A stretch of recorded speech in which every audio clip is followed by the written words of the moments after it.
नाज़रीन इकराम, इस वक्त पाकिस्तान की सियासत में एक हलचल है। एक जानब तो इमरान खान के लिए अब हवाओं का रुख तब्दील होता हुआ महसूस हो रहा है, तो वहीं दूसरी जानब अब मरियम नवाज ने भी महाज संभाल लिया है। मुख्तदर हल्के एक मरतबा फिर मरियम नवाज के निशाने पर आ चुके हैं, लेकिन इस सब के बावजूद कुछ बहुत बड़ी डेवलपमेंट्स हैं। एक जानब तो मरियम नवाज के सजा के हवाले से बड़ी समात का मुकम्मल अहवाल आपके सामने रखना है, और इस वक्त बहुत से लोगों को लग रहा है कि डायरेक्शन इस जानब पॉइंट कर रही है कि मरियम नवाज भी बरी हो सकती है और इनको लंदन रवानगी भी मिल सकती है, इस पूरे के पूरे प्लान का हिस्सा हो सकती है। और ये पूरे का पूरा सिनेरियो, इसमें इमरान खान ने जो कौम को खिताब किया और ये खिताब सुनाने की पादाश में एक मरतबा फिर बोल न्यूज को बंद कर दिया गया, ARY को भी बंद कर दिया गया। अब ये चलता रहेगा क्योंकि सरकारी टीवी पर कुफर के फतवे तो बांटे जाते रहे, मगर पाकिस्तान के साबिक वज़ीर-ए-आज़म की तकरीर जो पाकिस्तान के मुफाद में है, कोई रियासती मुफाद के खिलाफ नहीं, कोई केस ऐसा नहीं है जो इमरान खान पर साबित हो चुका हो। तो ये पूरे का पूरा मामला एक अजीब सा रुख इख्तियार कर गया है। इमरान खान ने भी कह दिया है कि हमें दीवार से लगाया जा रहा है, लेकिन एक वक्त में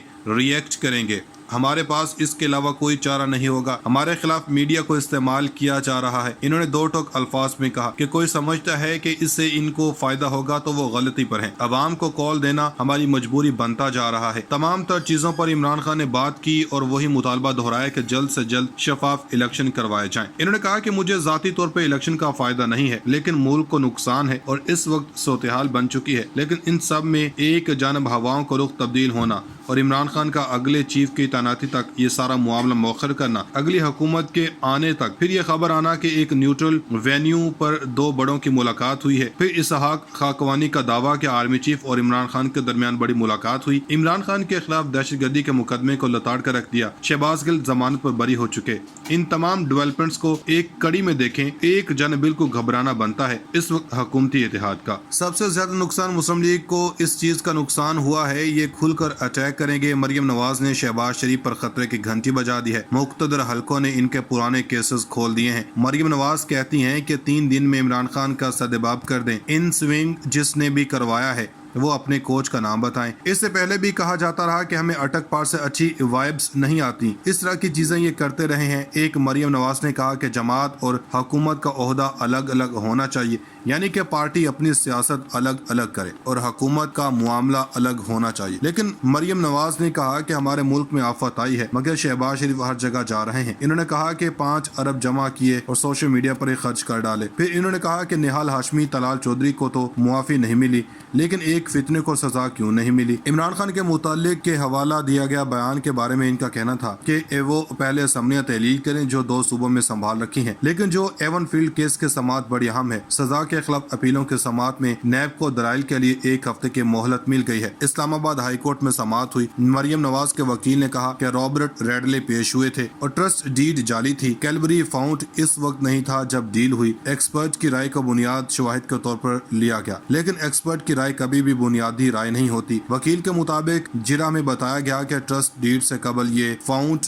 डाउनलोड किया जा चुका था, लेकिन वो खुद कह चुका है इसका सॉफ्टवेयर को ज्यादा नहीं जानता। इस ट्रस्ट डीड की बुनियाद पर इस खातून ने क्या फायदा लिया, इसलिए मरियम नवाज को इस ट्रस्ट डीड पर सजा दी गई। जस्टिस ने कहा कि कैलबरी फाउंड के मुतालिक कोई चीज रजिस्टर्ड पर आई। रॉबर्ट रेडले ने कहा कि वो मुबैना तौर पर 2004 में फाउंड इस्तेमाल कर चुके हैं। ये तमाम तर चीजें जो हैं, इनसे अब जो एक बयानिया बिल्ड हो रहा है कि वो ये है कि मरियम नवाज की बरियत हो सकती है और मरियम नवाज की सुनी जा सकती है। इस सारे के सारे मामले में नैब की डिप्टी प्रोसिक्यूटर ने रोस्ट्रम पर आए इनसे इस्तफसार किया कि इनको दलाइल के लिए कितना वक्त चाहिए, इसलिए इनको 20 सितंबर तक की मोहलत मिल गई। अलबत्ता जो रिमार्क्स हैं, इससे ये लग रहा है कि मरियम नवाज को खिलासी होने वाली है, लेकिन दूसरी जानब ये भी लग रहा है कि मरियम नवाज एक बार फिर इसे वोट को इज्जत दो के बयानिए पर जा रही हैं। अब वो सिलेक्टर का नाम नहीं दे सकती हैं। अब कोच का लफ्ज आया है कि वो कोच कौन है जो इमरान खान को डायरेक्शन दे रहा है। अब देखना यह है कि ऊंट किस करवट बैठता है। नाज़रीन इकराम, पाकिस्तान की सियासत के अंदर जब हम ये लफ्ज कहते हैं कि हवाओं का रुख तब्दील हो गया, तो इसका बड़ा गहरा मतलब होता है, क्योंकि पाकिस्तान के अंदर में बड़ी ताकतें जो मंजर नामे पर नजर नहीं आ रही होती, बल्कि इनका रोल बड़ा अहम होता है। तो पाकिस्तान के अंदर पिछले चंद दिनों में तब्दील होता हुआ नजर आ रहा है। हुकूमत की फ्रस्ट्रेशन के अंदर जो सूरत-ए-हाल नजर आ रही है, आज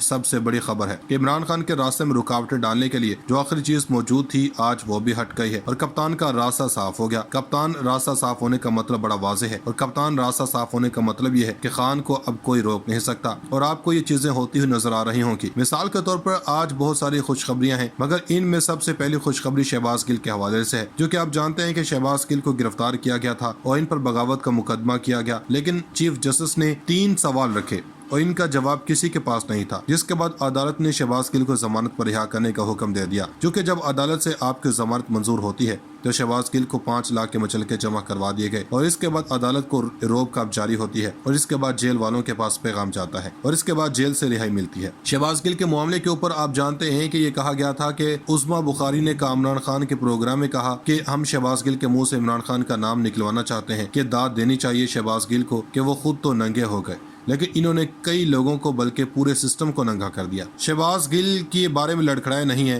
ان کا کہنا ہے کہ ان کا بیان لیا گیا اور ان کا پیغام زبردستی لیا گیا تو وہ میرا نہیں ہوگا، ان کو جھٹکے دینا کرنٹ لگا کر وہ بیان کے قابل نہیں ہے۔ شہباز گل ڈٹ کر کھڑے رہے اور اس شہباز گل نے کسی بھی طریقے سے اپنے آپ کو انہوں نے سرنڈر نہیں کیا۔ ضمانت منظور ہونے کے بعد ان کے آفیشیل ٹویٹر ہینڈل سے ٹویٹ بھی ہوا جس میں قرآنی آیات ٹویٹ کی، حسبنا اللہ و نعم الوکیل، جس کا مطلب ہے وہ سیاسی طور پر ایک بار پھر سرگرم ہو گئے ہیں۔ اب پہلی بار ہوا ہے کہ عمران خان ٹک ٹاکر سے ملے تھے، جو شور مچ گیا تھا، مگر اب مریم نواز میڈیا سیل نے تو ٹک ٹاکرز کو باقاعدہ بھرتی کر لیا ہے اور حیران کن طور پر یہ ٹک ٹاکرز جنہیں سیاست کی الف بے بھی نہیں آتی، وہ جناب وزیر اعظم کے دورے کو لے کر اس کی کامیابی کو اپنے فالوورز میں ویڈیو بنا کر بتا رہے ہیں۔ یعنی اب اگر بات ٹک ٹاکرز تک آ گئی تو پھر نون لیگ کا بھی اللہ ہی حافظ ہے، کیونکہ یہ وہ الفاظ ہیں جو یہ لوگ کپتان کے لیے استعمال کرتے تھے۔ رات کو شاہ زیب نے 5.25 منٹ کا سیگمنٹ کیا اور اس میں بتایا کہ حکومت کے پاس کوئی کنٹرول نہیں ہے، 30-31 ارب ڈالر کیسے ریٹرن کرنے ہیں۔ اگر جیو نیوز بھی اس حکومت کی کارکردگی کو ڈیفینڈ نہیں کر رہا تو اس حکومت کے پاس اب تھوڑے ہی دن ہیں۔ ناظرین کرام، اس وقت پاکستان کی سیاست میں ایک ہلچل ہے۔ ایک جانب تو عمران خان کے لیے اب ہواؤں کا رخ تبدیل ہوتا ہوا محسوس ہو رہا ہے، تو وہیں دوسری جانب اب مریم نواز نے بھی محاذ سنبھال لیا ہے۔ مقتدر حلقے ایک مرتبہ پھر مریم نواز کے نشانے پر آ چکے ہیں، لیکن اس سب کے باوجود کچھ بہت بڑی ڈیولپمنٹس ہیں۔ ایک جانب تو مریم نواز کے سزا کے حوالے سے بڑی سماعت کا مکمل احوال آپ کے سامنے رکھنا ہے اور اس وقت بہت سے لوگوں کو لگ رہا ہے کہ ڈائریکشن اس جانب پوائنٹ کر رہی ہیں کہ مریم نواز بھی بری ہو سکتی ہیں اور ان کی لندن روانگی بھی اس پورے کے پورے پلان کا حصہ ہو سکتی ہے۔ اور یہ پورے کا پورا سینیریو، اس میں عمران خان نے جو قوم کو خطاب کیا اور یہ خطاب سنانے کے پاداش میں ایک مرتبہ پھر بول نیوز کو بند کر دیا گیا، ARY کو بھی بند کر دیا گیا۔ اب یہ چلتا رہے گا کیونکہ سرکاری ٹی وی پر کفر کے فتوے تو بانٹے جاتے رہیں گے، مگر پاکستان کے سابق وزیر اعظم کی تقریر جو پاکستان کے مفاد میں ہے، کوئی ریاستی مفاد کے خلاف نہیں ہے، کوئی کیس ایسا نہیں جو عمران خان پر ثابت ہو چکا ہو، تو یہ پورے کا پورا معاملہ ایک عجیب سا رخ اختیار کر گیا۔ عمران خان نے بھی کہہ دیا کہ ہمیں دیوار سے لگایا جا رہا ہے، لیکن ایک وقت میں ریئیکٹ کریں گے۔ فوج کے اندر تقسیم ہے، کیا آج بھی تقسیم ہے یا وہ تقسیم ختم ہو گئی؟ میرا نہیں خیال کہ اس قسم کی سٹیٹمنٹ کبھی بھی میری جماعت میں سے کسی نے دی، میرا نہیں خیال۔ آپ نے مجھے میڈم جو ماضی میں آپ نے فیض حمید کے بارے میں بیانات دیے ہیں، کیا آپ آج بھی انہی بیانات پر قائم ہیں؟